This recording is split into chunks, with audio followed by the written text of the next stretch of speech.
ओम सरस्वती महाभागे विधेयकमलं लोचने विद्यारूपे विशालाक्षी विद्यां देहि नमोस्तुते।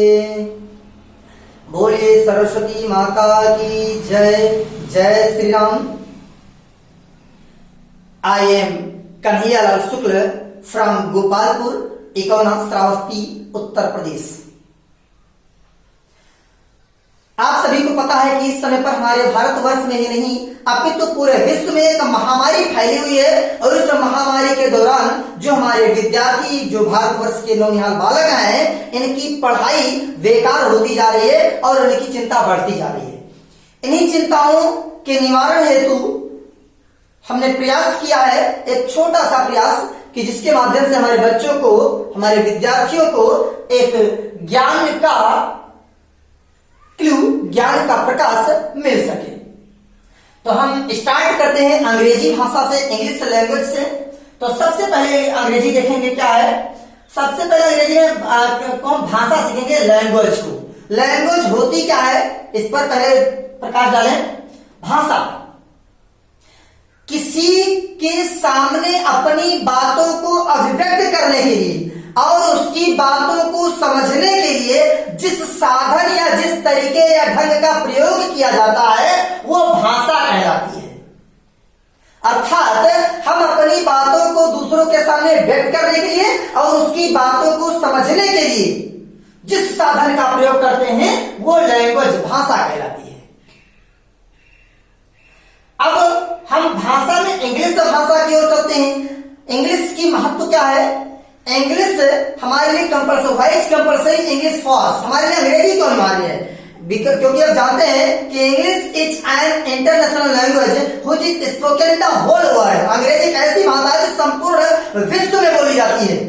अगर हम अपना घर छोड़कर बाहर निकलते हैं तो हमें विदेशों में ही नहीं बल्कि अपने देश के भी कुछ ऐसे हिस्से हैं जहां पर अगर हम अंग्रेजी नहीं जानते हैं तो वहां पर हमारी बातों को समझने वाले लोग नहीं है।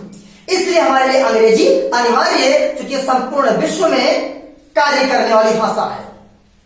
तो आइए हम अंग्रेजी भाषा में देखते हैं। लैंग्वेज को आपने देखा कि अपनी बातों को व्यक्त करने के लिए, दूसरी बातों को समझने के लिए भाषा का प्रयोग करते हैं। जिस साधन का प्रयोग करते भाषा होती है। अब भाषा शुरुआत कहां से होती है। एक छोटा सा बालक जो होता है वो अपने अध्ययन को अक्षरों से, लेटर से शुरुआत करता है, सबसे पहली छोटी चीजों से। तो भाषा की जो सबसे छोटी इकाई होती है वो लेटर होती है। लेटर क्या है, भाषा की सबसे छोटी इकाई या ध्वनि को लेटर कहते हैं। जो सबसे छोटी ध्वनि, सबसे छोटी आवाज होती है, जैसे ए, बी, सी, डी। अब इनको और छोटे भी नहीं बोला जा सकता है। ये आपकी क्या है, लेटर है।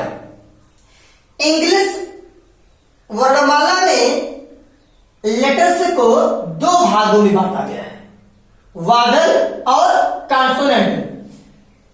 ये जो वर्णमाला, इसे अंग्रेजी में अल्फाबेट कहते हैं।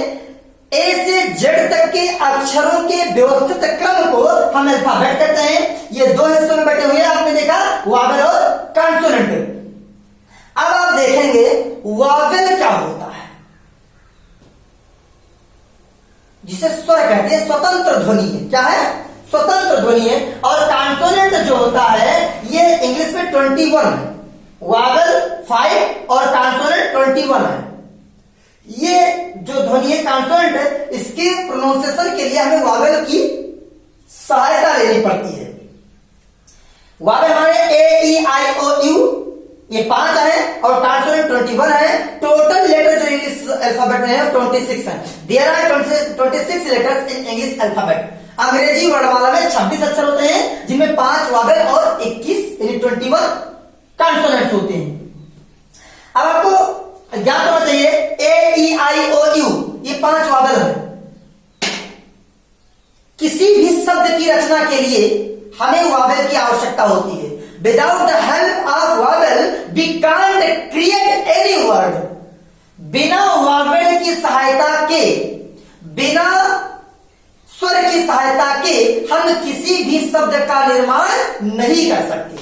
अगर किसी शब्द का निर्माण करना है तो मुझे वावेल की सहायता लेनी ही होगी। चाहे आप डिक्शनरी में कोई भी शब्द उठाकर देख लें, बिना वावेल की सहायता के निर्माण नहीं हुआ होगा। फिर भी कुछ शब्द ऐसे हैं जिनको हम लेते हैं जिसमें वावल आपको नहीं दिखाई पड़ेगा, जैसे लिखा है try, cry, fly. Try means कोशिश करना, क्राई मीन्स चिल्लाना, फ्लाई मीन्स उड़ना। ये आपके इसमें कहीं वावल दिख रहे हैं? ए ई आई ओ यू, इन पांचों में से कहीं दिख रहे हैं? नहीं दिख रहे हैं। फिर भी ये आपके शब्द जो है पूरा अर्थ दे रहे हैं। अभी अभी मैंने कहा कि बिना वावेल की सहायता के शब्द निर्माण संभव नहीं है, फिर भी सामने आपका शब्द बना हुआ है जिसमें वावेल भी नहीं आया। आपको पता होना चाहिए कि वाई और डब्ल्यू ये दो अक्षर ऐसे हैं जो सेमी वावेल कहलाते हैं। अर्धस्वर यह अंग्रेजी वर्णमाला में वाई और डब्ल्यू को कॉन्सोनेंट के अंतर्गत आते हैं, लेकिन जब कभी ये वर्ड क्रिएशन में मदद करते हैं, वावेल की अनुपस्थिति में वावेल का कार्य करते हैं, तो इन्हें हम सेमी वावेल कहते हैं। आप हिंदी व्याकरण में भी देखा है दो अर्धस्वर होते हैं, वो कौन कौन होते हैं? या और वा, वाई से या, डब्ल्यू से वा, ये आपके अर्धस्वर है। क्या है? अर्धस्वर है जिन्हें हम सेमी वावेल कहते हैं। अब आपको पता होना चाहिए कि बिना वावेल की सहायता के शब्द निर्माण संभव नहीं है। ए ई आई ओ यू ये आए होंगे, या तो फिर ये सेमी वावेल में से कोई आए होंगे, तभी आप किसी शब्द का निर्माण कर सकते हैं। इसके बाद में हम आते हैं वर्ड। लेटर्स के बाद में हम थोड़ा आगे बढ़ते हैं, और लेटर के आगे थोड़ा सा आगे बढ़ेंगे। जब बच्चा अक्षर पहचान लेता है तब वो शब्दों की तरफ चलता है, वर्ड्स की तरफ चलता है। और वर्ड क्या है? आपके सामने लिखा हुआ है a group of letters which makes a complete sense is called a word. यानी कि अ ग्रुप ऑफ लेटर्स, अक्षरों का ऐसा समूह which makes a complete sense, जो पूर्णतया अर्थ देता हो, इज कॉल्ड अ वर्ड। यानी अक्षरों का ऐसा समूह जो पूरा पूरा अर्थ भी देता हो, उसे हम क्या कहते हैं? वर्ड, यानी कि शब्द कहते हैं। अर्थात कई अक्षरों को, दो या दो से अधिक अक्षरों को मिलाने से सार्थक शब्द का निर्माण होता है। जैसे आप नीचे देख रहे हैं लिखा है A double P L E, Apple. Apple means सेब। इसमें 1 2 3 4 5 अक्षर है। बी ओ वाई बॉय 3 अक्षर है। एफ ए एन 3 अक्षर है। H O U S E 5 अक्षर है। आप जानते हैं एप्पल मीन्स सेब, बॉय मीन्स लड़का, फाइन मीन्स पंखा, हाउस मीन्स घर। इसका एक अर्थ निकल रहा है। यानी मान लिया हमने लिख दिया के टी पी एच, ये भी तो अक्षरों का समूह है, लेकिन फिर भी ये शब्द नहीं हो सकता। क्यों? क्योंकि इसका अपना कोई अर्थ नहीं है। अर्थात अक्षरों का समूह हो लेकिन अर्थ भी निकलता हो, तभी उसे हम शब्द मानेंगे। जैसे के टी पी एच है, ये अक्षरों का समूह तो दिख रहा है, लेकिन इसका अपना कोई अर्थ नहीं है, इसीलिए इसे वर्ड यानी कि शब्द नहीं मानेंगे। तो आपको पता होना चाहिए कि अक्षरों के समूह को शब्द कहते हैं, लेकिन उसका अपना अर्थ होना चाहिए। यह आपके वर्ड कहलाए, शब्द कहलाए। लेकिन कुछ अक्षर ऐसे हैं जो कभी कभी पर शब्द का काम करने लगते हैं। जैसे हमने कहा आई, या ले लो ए को, हमने कह दिया आई एम अ टीचर। यहां पर आई मीन्स मैं, आई का अर्थ मैं निकल रहा है, और इसीलिए यह शब्द है, अक्षर नहीं है, लेटर नहीं है। आई एम अ टीचर, एक अध्यापक, एक अ का अर्थ एक निकल रहा है, इसीलिए लेटर ना होकर के वर्ड है। आपको पता होना चाहिए कि जब आई का अर्थ मैं निकालेंगे तो ये लेटर ना होकर के वर्ड होगा। जब ए का अर्थ एक निकालेंगे तो लेटर ना होकर के वर्ड होगा।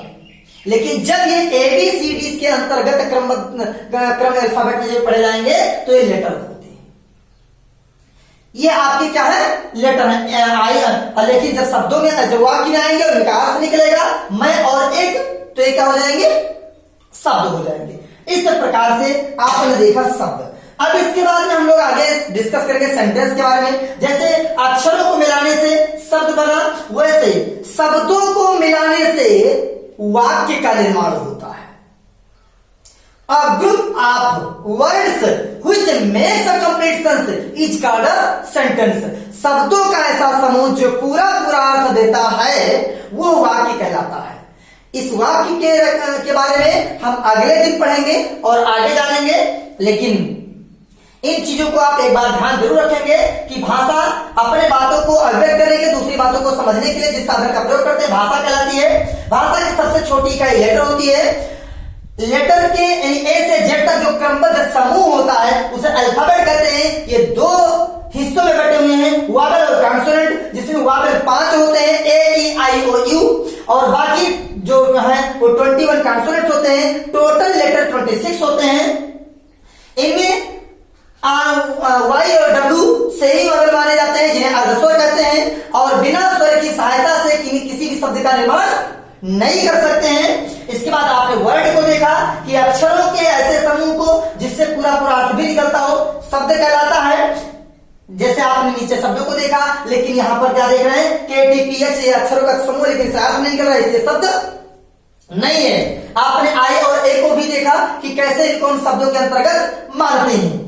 अब आपको बताते हैं, एक चीज ध्यान रखें कि कभी भी एक अध्यापक बच्चे को तब तक नहीं पढ़ा सकता है जब तक एक बच्चे में, एक विद्यार्थी में पढ़ने की जिज्ञासा नहीं होती है। जैसे आप एक मोमबत्ती ले लें, उससे प्रकाश होता है, लेकिन मोम अगर उसमें बत्ती नहीं है तो प्रकाश नहीं हो सकता, या बत्ती है मोम नहीं उसमें तो भी प्रकाश नहीं होगा, या मोम और बत्ती दोनों है लेकिन माचिस नहीं तो भी प्रकाश नहीं होगा। तो मोमबत्ती जो है विद्यार्थी होता है, मोम विद्यार्थी है, और उसके अंदर जो ज्ञान प्राप्त करने की क्षमता है वो उसकी बाती होती है। और अध्यापक जो होता है वो माचिस होता है। अगर माचिस ना हो तो भी प्रकाश नहीं होगा, या माचिस है लेकिन मोम नहीं है तो भी प्रकाश नहीं होगा, मोम है लेकिन बत्ती नहीं तो भी प्रकाश। तीनों का समन्वय होना अत्यंत आवश्यक है। तो मैंने तो माचिस का कार्य कर दिया है।